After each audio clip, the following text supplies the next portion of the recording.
A beautiful piece. So when we last left off, our long-necked hero was getting ready to battle Black Star and Infinite Hunger. And before I go in, I want to craft a mana flask and see if I can do better than what I have now. So used all my baubles, and let's try to hit Enduring Prefix on this.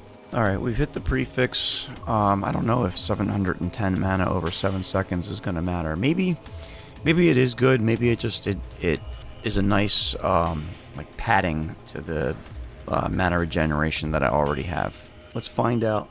We'll do Infinite Hunger first.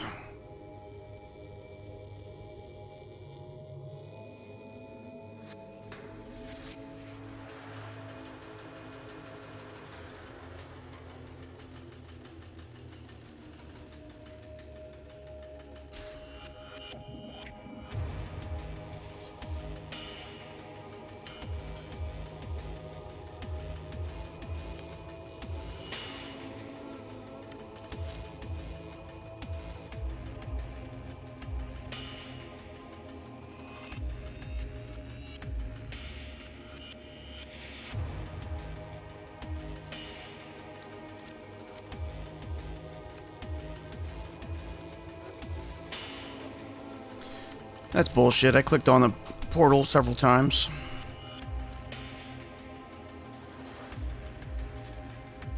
Alright, that was very easy. Very, very easy. Okay, for Black Star, I'm actually going to use Purity of Elements because I don't want to get frozen.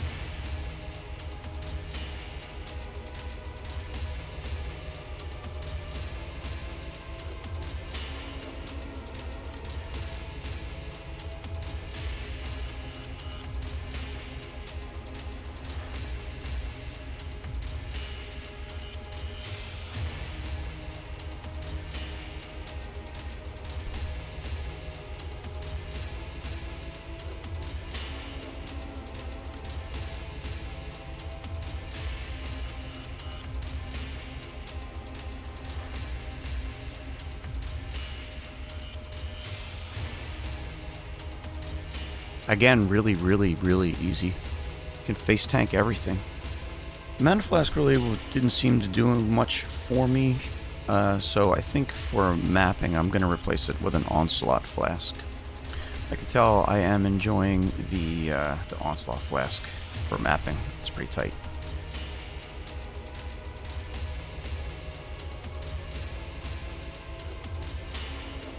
Whoops.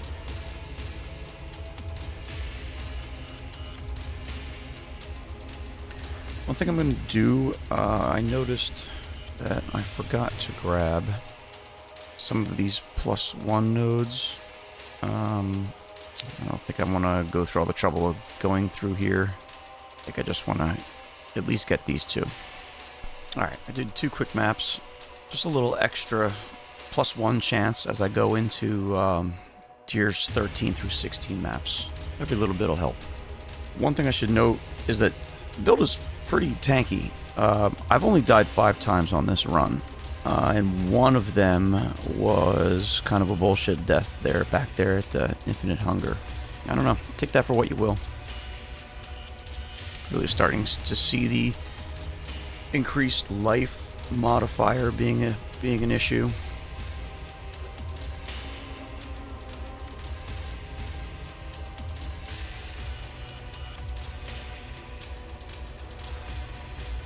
I'm gonna full clear this because I didn't get a map drop. I got a level, so let's get some life and mana. Oh, this is great. I get to fight the boss again in the Mirage, so I get another chance at a +1 map. Let's hope Mirage delivers. Damn, not banking on that. Still debating what I want to gamble on at Faustus. I could try to get Mind Spiral. I could try to get boots with more movement speed. I could try to improve some of my other gear with just bad, like I can gamble a ring or an amulet. I don't know. Found a shield that could be an upgrade. Once again, I don't know if I want to go through the trouble of coloring it. I'm gonna stash it away and then make a decision later. Back to a mana flask. I seem to be having some mana issues in certain occasions, so yeah, it's kind of important that I have access to my mana. I have so much Soul Eater that I can't keep my mana together. It's kind of ridiculous. Well, I found a high fortress in the Mirage, which means there's 2 of them. Feel like I have to do them. I need the map, and having Soul Eater in a high fortress seems neat. I'm gonna have so many Soul Eater stacks. Oh, just 45, I guess, is the max. Alright, well, I got a 13. I got a Divine Vessel, which is pretty sweet, because I can go back and do Coral Ruins and get freeze immunity for when I drop Purity of Elements. I found a shield with massive life and some resistances, so I think I'm going to switch to this one. I'm going to gamble some gloves since mine are fairly weak. These are okay. I'm going to bench craft mana and then slam. Life regen. Wah. I guess we'll gamble boots again. Mine are pretty miserable. Gambled a set of corpse walkers. I guess you don't see those every day, huh? We missed again on boots. Ah well. See if we can scour chance Mind Spiral. I guess I should use the bench for this.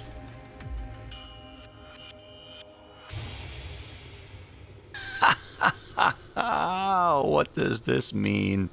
I wasn't expecting to get it. Shit, let me think for a minute.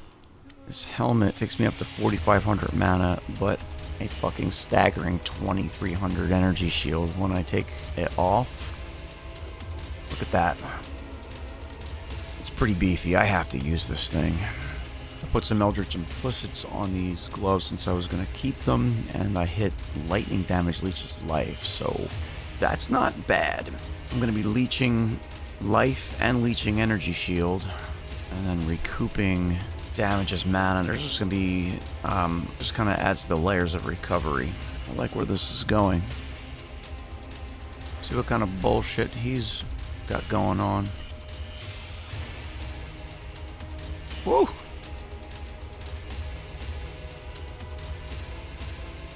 He's an angry boy.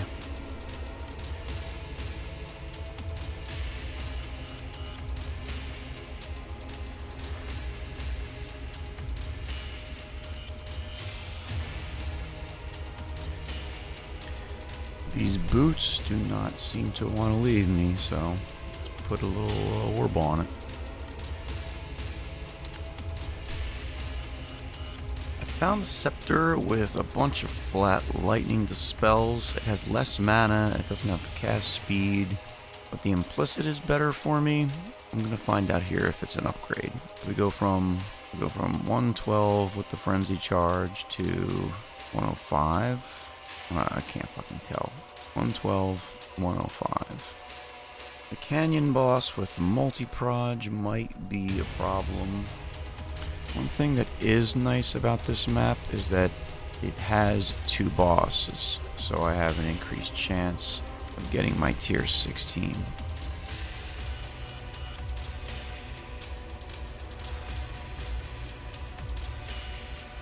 That took 7 minutes and 38 seconds, and I didn't even get a map. Let's trade up 3 tier 13s for a 14 and run it under the Searing Exarch, since I don't have a 16 or Eater of Worlds yet. I just corrupted the map just for shits and giggles, and I guess for the Atlas point. And this could be kind of spooky. We'll find out. Alright, well, this option looks like fun and a good way to die. An additional pack of Atlas bosses. If I'm able to actually kill them, it could result in quite a few maps, especially a chance for a +2, which will give me my tier 16 outright. Incredibly tanky.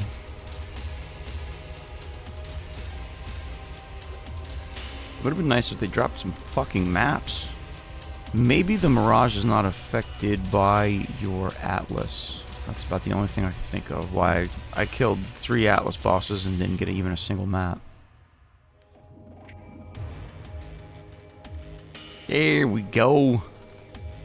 I don't exactly know how this works. I've never been in this scenario before.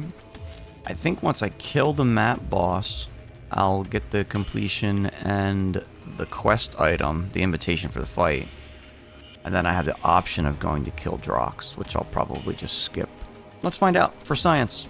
I want to add that I've been dying much more often than when I previously said that I hadn't died much. A lot of it was to stupid bullshit, like rolling a poison map without the poison immunity Pantheon. I just died to something random here.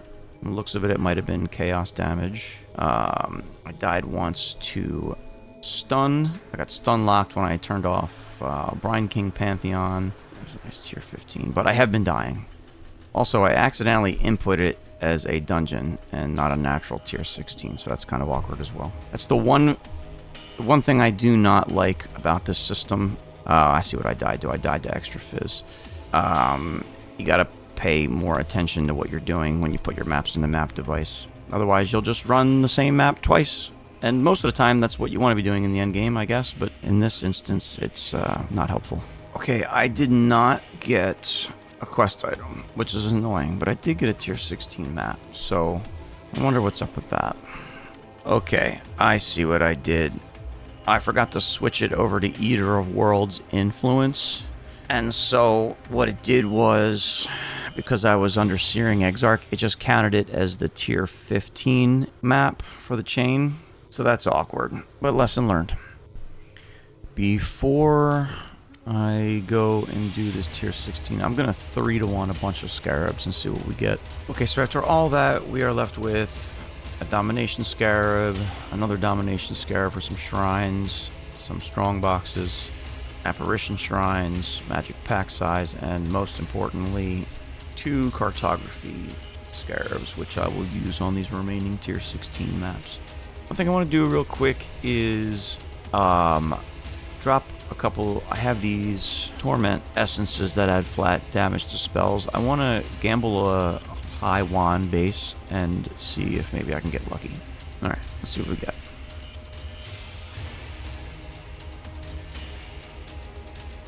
Nah. Just for the hell of it, I'm going to gamble. I'm going to switch to Wrath here and make sure I got cap resistance. I do. A little extra damage. Alright, let's go get the other fragment, or the other invitation, rather, and I'm just going to run this map white, because I feel like it. I want to point out that I'm in a tier 16 map, and I've just found my first lab trial, and I'm going to skip it. Just noticed something important, and I figured I'd point it out so that you don't make the same mistake. So I have Wrath randomly in here, but it is not linked to Eternal Blessing, so it's reserving mana. Let's take Purity of Elements out. So I literally cut my mana in half for no reason other than being a dingus. Alright, so let's try this again with all of our mana and Wrath activated. It seems much better. Alright, so before I go into Eater and Exarch, I went and rolled a couple flasks really quick. Some Ignite stuff. I didn't really put a whole lot of thought into it. Let's see what happens. Alright, it is time for the summary. The build was good. The big effective HP pull was nice and comfy. To be fair, the actual skill of choice is fairly interchangeable. You can use a different skill if you don't like Shock Nova. Archmage Hierophant is a good league starter, and the flexibility of DPS skill gems is attractive. We did Eater and Exarch on a 5-link with only 3 labs, so I'd say that's a good showcase of the build.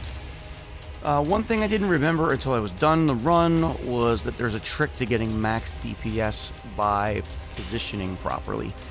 I might have to experiment with that and see exactly what that's like. Some thoughts on leveling.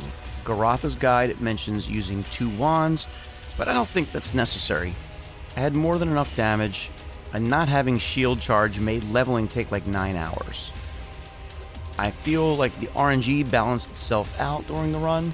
I got an honor home in Act 1 and a chance to Mind Spiral, but it took forever to get the gem in lab, and I never even got an Uber lab trial till tier 16, and I didn't even run it. So the run was about 20 hours, which is long. But if I used Shield Charge during the campaign and I got better luck in the Merc Lab and I focused up a little more, I would have finished in about 15 hours, which is more in line with what I usually do. Some takeaways. I like the idea of running Purity of Elements starting in the campaign and switching to a DPS aura in higher tier maps. I'm definitely going to do that in the future. I'm not sure if I'm going to get to another build this league. I may play this character for a bit more, but no promises. If I do, I'll live stream it.